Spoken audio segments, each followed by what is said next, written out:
Oke ya, kita coba akan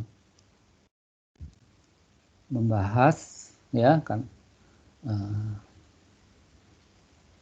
untuk yang pertemuan ke-9 di sini fisika 1 dengan topik density atau massa jenis ya. Massa jenis, jadi setiap massa setiap benda jenis tertentu itu mempunyai massa jenis yang berbeda-beda gitu. Jadi kalau di volume tertentu ya, dalam volume tertentu itu dalam volume tertentu ya, itu setiap massa ini itu pasti mempunyai volumenya yang sama, beratnya atau massanya bisa beda-beda ya, kayak emas sama tembaga, kayu dan sebagainya, volumenya sama, itu masanya kalau ditimbang itu bisa beda-beda. Berarti di sini ada yang disebut dengan massa jenis gitu. Jadi setiap benda mempunyai massa jenis tertentu gitu. Ya.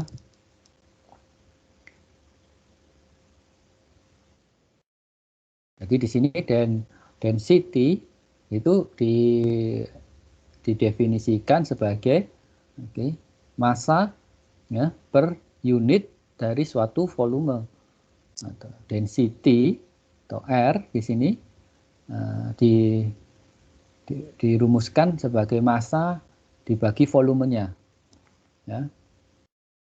Itu. Nah, unit of density itu satuannya itu adalah yang MKS itu, MKS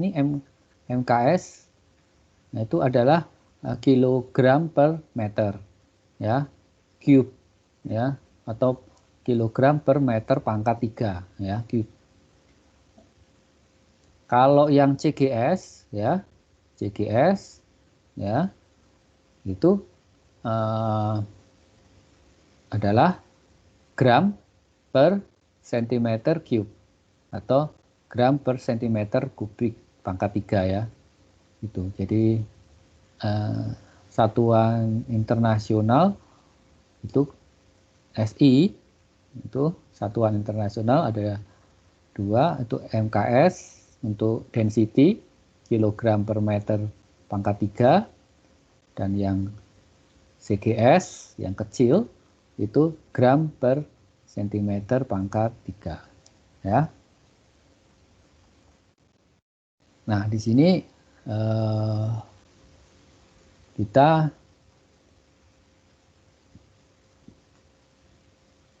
untuk contohnya di sini ya, gelas kimia ya. Ada gelas kimia itu, gelas kimianya mempunyai massa 48 gram ya. Kemudian tabung gini. Kemudian ada tembaga sulfat ya, larutan tembaga sulfat itu dimasukkan ke gelas kan gitu ya. Di sini masukkan ke gelas, di situ kan tertulis 120 ya, ada sentimeter gitu ya, 120, jadi di gelas ukur kan gitu ya. Kemudian dalam bentuk bubuk kan, kemudian ditimbang ya, ini ditimbang hasilnya 174 gram gitu kan. Maka disuruh mencari density-nya atau massa jenis dari tembaga sulfat tersebut gitu maksudnya. Nah, caranya adalah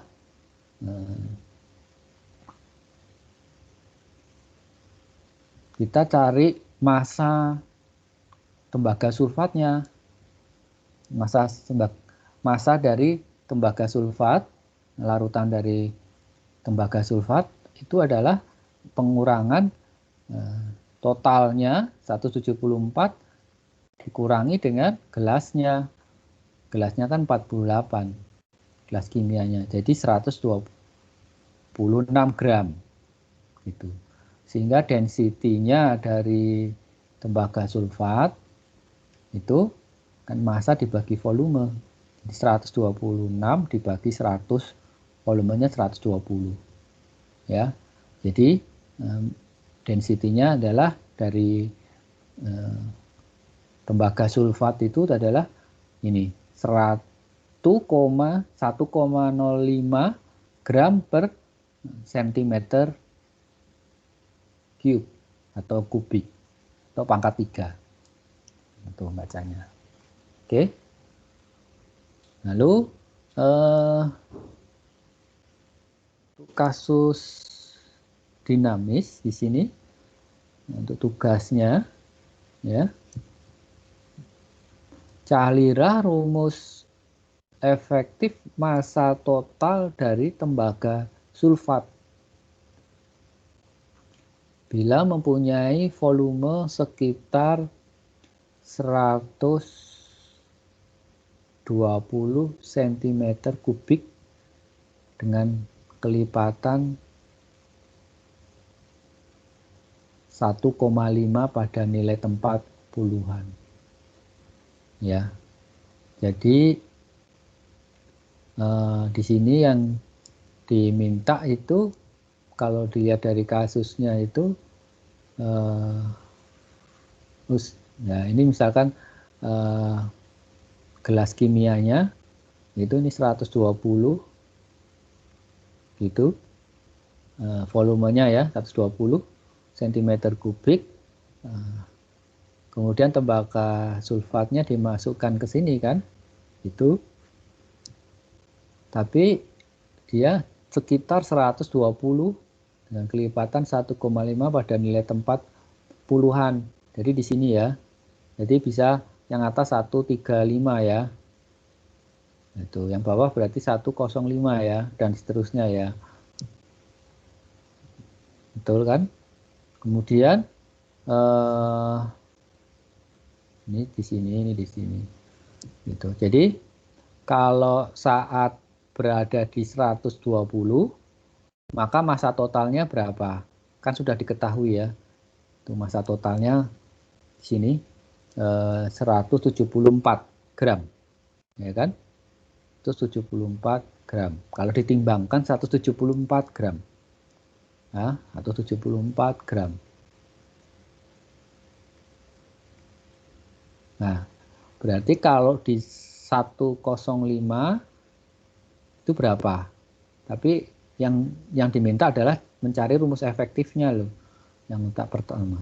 Ya. Jadi ini berapa? Maksudnya gitu kan? Ini berapa? Rumus efektifnya dulu diketahui kan? Ya. Rumus efektifnya. Tuh. Jadi rumus efektif di sini berfungsi supaya Anda bisa menghitung tanpa berulang-ulang, gitu kan? Maksud diminta untuk menyelesaikan kasus dinamis dengan cara rumus efektif itu kalau ada suatu kasus yang dinamis, ya, dan dari 120 dirubah menjadi 105 atau kalau ini berarti berapa nih? 90 ya, 90 gitu. Ya, Anda nggak perlu ngitung berulang-ulang gitu kan.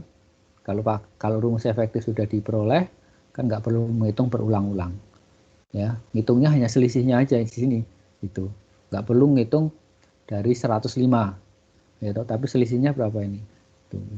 Selisihnya 15 kan, itu pun sudah dikonvert ke dalam nilai X yang adalah 1 kan, min 1 kalau yang ini kan, nah min 1 gitu ya. Jadi di perhitungan dinamis ya, tapi yang paling sederhana paling mudah dengan cara manual gitu. ya terserah pakai apa gitu. Kalau ada yang lebih bagus dari yang saya jelaskan, itu silahkan aja Anda tawarkan ke kita di sini. Itu kita sharing bersama. Itu ya, yang tugas utama ya. Nah, untuk yang pertemuan ke-9. Kemudian masuk ke tekanan di sini. Ya, tekanan atau P ya. Ini P, biasanya tandanya P ya. Nah, pressure is defined as the normal force per unit area. Jadi ada kata normal. Force itu berarti tegak lurus ya di sini artinya. Normal berarti tegak lurus terhadap area yang ditekan, yang dikenai oleh gaya force gitu. Ya. Jadi pressure is measured in Newton per meter. Makanya kan ini Newton nih. Tekanan F kan gaya Newton. Area kan meter.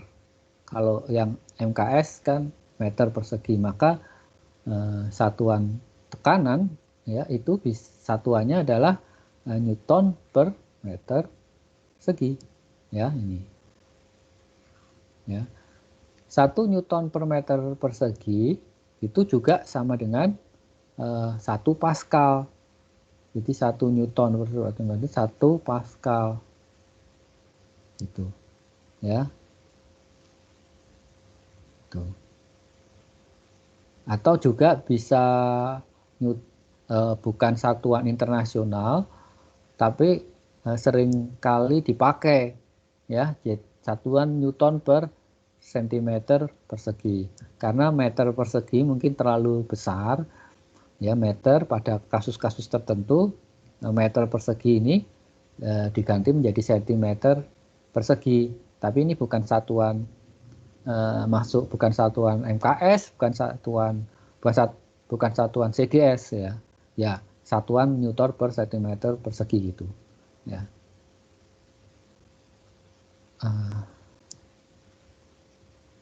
Jadi selanjutnya tekanan itu bukan seperti gaya ya. Kalau gaya itu kan ada vektor arahnya. Kalau tekanan itu satuannya termasuk jenisnya skalar. Itu skalar itu artinya dia tidak ada arahnya, cuma nilai aja ya. Jadi tidak mempunyai arah yang spesifik di sini ya. Tuh.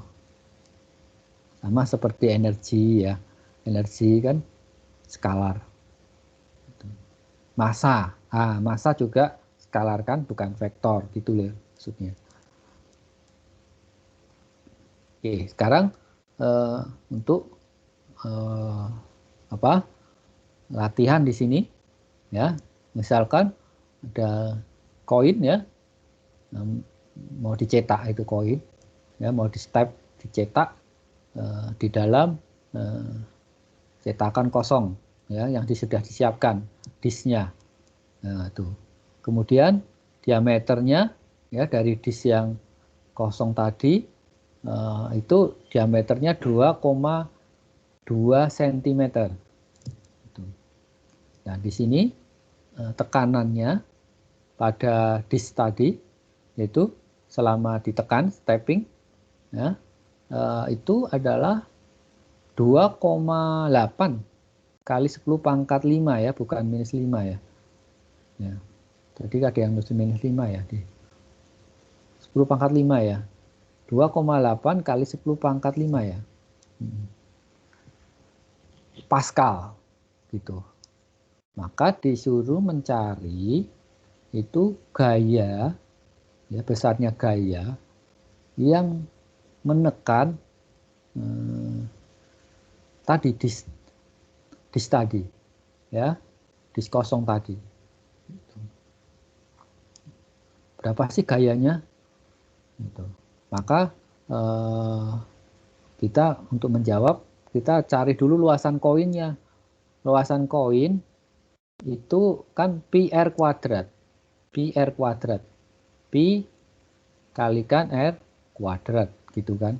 Nah, R-nya itu kan sama dengan diameter dibagi 2 kan. Diameternya kan 2,2. Ya, jadi masukkan di sini, ini di kuadrat. Jadi pi diameter 2,2 dibagi 2 kuadrat. Hasilnya perhitungan itu 3,8 ya. 3,8 tapi satuannya cm persegi karena kan diameternya cm ya. Tuh. Jadi kalau dibuat meter persegi itu menjadi kali 10 pangkat minus 4 gitu. Ya kan? Convert aja 1 cm persegi itu sama dengan 10 pangkat minus 4 meter persegi. Makanya 3,8 cm persegi sama dengan 3,8 kali 10 pangkat minus 4 meter persegi. Ya.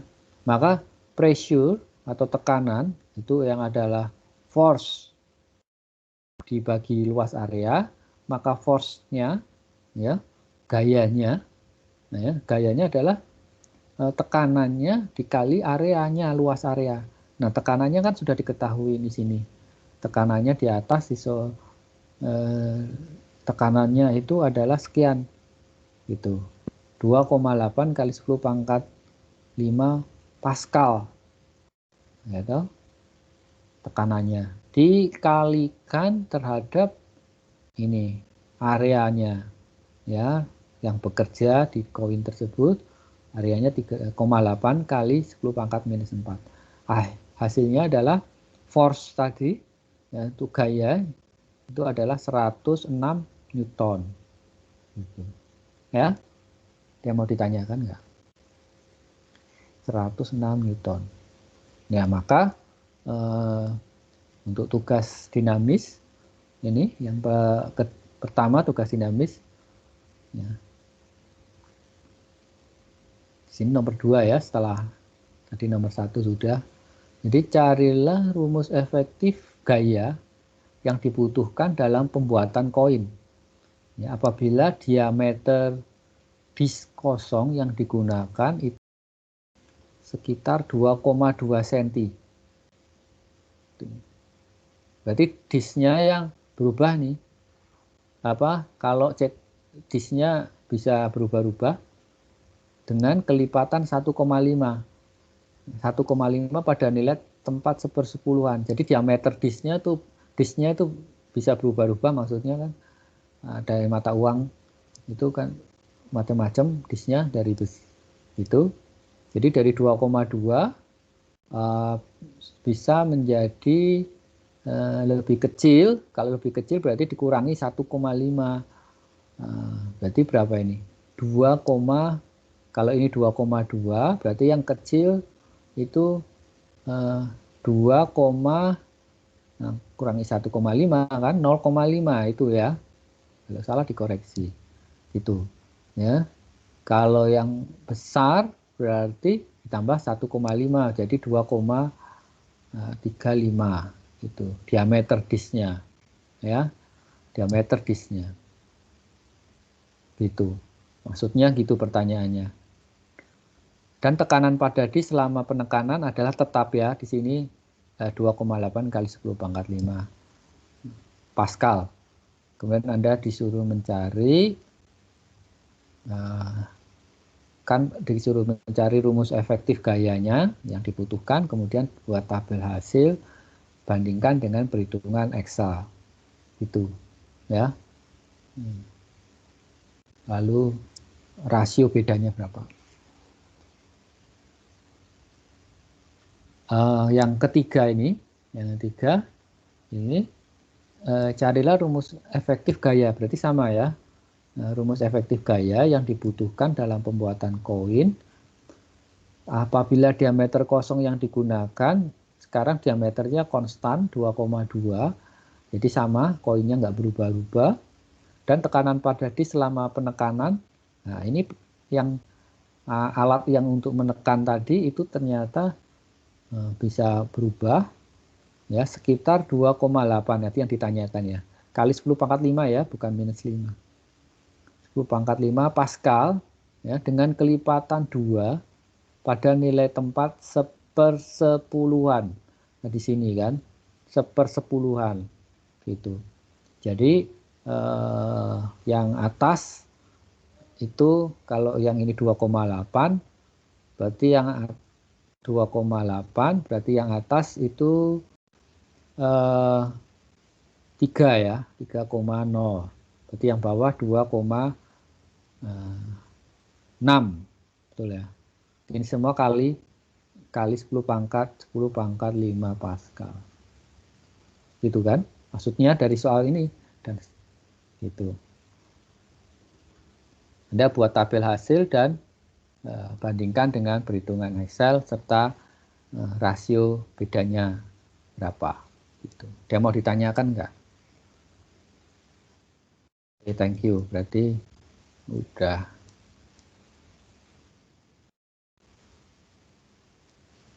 Oke, saya